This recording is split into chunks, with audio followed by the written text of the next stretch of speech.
3 Adriyala project సంబంధించిన ఏరియాలో ఒక కార్యక్రమాన్ని మొదలు పెడతాం.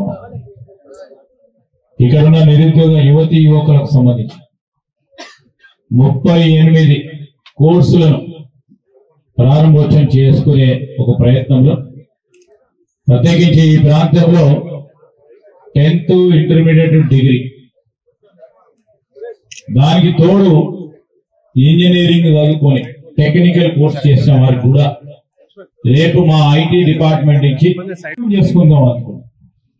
ఆ యజ్ఞ కార్యక్రమంలో అనేక మంది అవరోధాలు కలిగిస్తుంటారు. అప్పుడు చూసారు కదా, ఋషులు అందరూ యజ్ఞం చేస్తా ఉంటే రాక్షసులు అందరూ ఎట్లా భంగం చేయాలని చూస్తున్నా అయినా కానీ యజ్ఞం ఆగాలి. అదే విధమైన ప్రయత్నం చేద్దామా.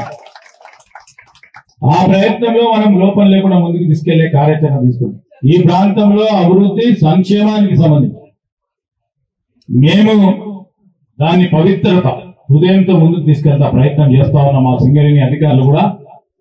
మరి ఈ రోజు కంప్యూటర్ ఆపరేట్ చేసే శక్తి ఈ రోజు సింగరేణి శిక్షణ కేంద్రంలో పోతే అని ఉద్యోగాలు ఇచ్చే ఆ పరిశ్రమ అధినేత ఆలోచన చేసినప్పుడు 2 నిమిషాలు మన శిక్షణ ఇచ్చిన తర్వాత వాళ్ళకి ఉద్యోగాలు దొరుకుతాయి. డ్రోన్ టెక్నాలజీ కానీ మీరు ఇన్ని రోజులు ఇస్తాం మేము బంద్ చేస్తామని చెప్పొద్దు. మీ సర్టిఫికెట్ వ్యాలిడిటీ ఉండాలి. లేకుంటే ఇంతకుముందు కొన్ని సందర్భాల్లో జాతీయ స్కిల్ మిషన్ కార్యక్రమంలో ప్రతి సందర్భంలో ఒక 45 రోజులకు ట్రైనింగ్ బ్యాచ్ వెళ్ళిపోతుంటే అంతమంది నిజంగానే స్కిల్ ఇస్తే ఎక్కడ కూడా. ఈ రోజు మన ప్రాంతంలో ఉన్న జేఎన్టీయు ఇంజనీరింగ్ కళాశాల ఒక ఆలోచన చేసినాం. మన వాళ్ళ వార్షిక దినోత్సవ సందర్భంలో నేను రాలేకపోయినా కానీ మా జేఎన్టీయు వైస్ ఛాన్సలర్ను పంపించాం.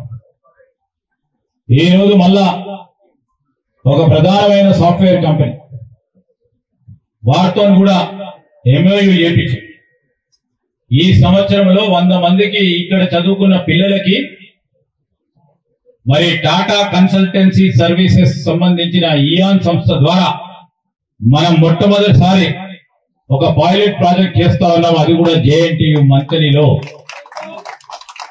మొన్ననే వచ్చి జేఎన్టీయు ప్రభుత్వ పరంగా మేము 57,000 ప్రభుత్వ ఉద్యోగ ఖాళీలు ఒక సంవత్సరంలో భర్తీ చేసినప్పుడు ప్రైవేట్ రంగంలో కూడా వ్యవస్థలో మరి అనేక మంది చదువుకున్న వారికి నైపుణ్యం పెంచే కార్యక్రమం భాగంలో వారికి నైపుణ్యాలకు సంబంధించిన విశ్వవిద్యాలయాన్ని స్థాపించి ముందుకెళ్తాము.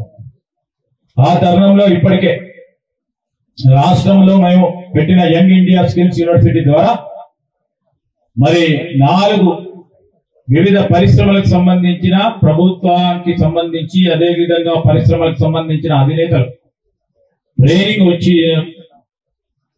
ఈ 3 నెలల కాల సమయంలో 600 మందికి ఆ విశ్వవిద్యాలయాన్ని ఇచ్చి ఉద్యోగాలు కలిగించడం జరిగింది. రాష్ట్ర వ్యాప్తంగా కూడా ఒక స్కిల్ సర్వే అంటే ఫలానా గ్రామంలో ఇంతమంది చదువుకున్న ఉన్నవారు వారు ఏం చేయదలుచుకున్నారు, వారికి ఏ నైపుణ్యం ఉంది, స్కిల్ ఏముంది, దీనికి సంబంధించి ఒక దీర్ఘకాలిక ప్రణాళిక మాస్టర్ ప్లాన్ తయారు చేయాలి. వారి ముఖ్యమంత్రి గారి ఆలోచన మేరకు ఒక స్కిల్ సర్వేని మొదలు పెడతా ఉన్న తరుణంలో మరి జూన్ 1 మాసంలో జూన్ 1 వీక్ లో ఒక పైలట్ ప్రాజెక్ట్ కింద ఈ రోజు మంత్రిని దాంట్లో భాగంగా స్కిల్ సర్వే కార్యక్రమాన్ని రాష్ట్ర ప్రభుత్వం తరఫున చేపట్టబోతా ఉన్నాం.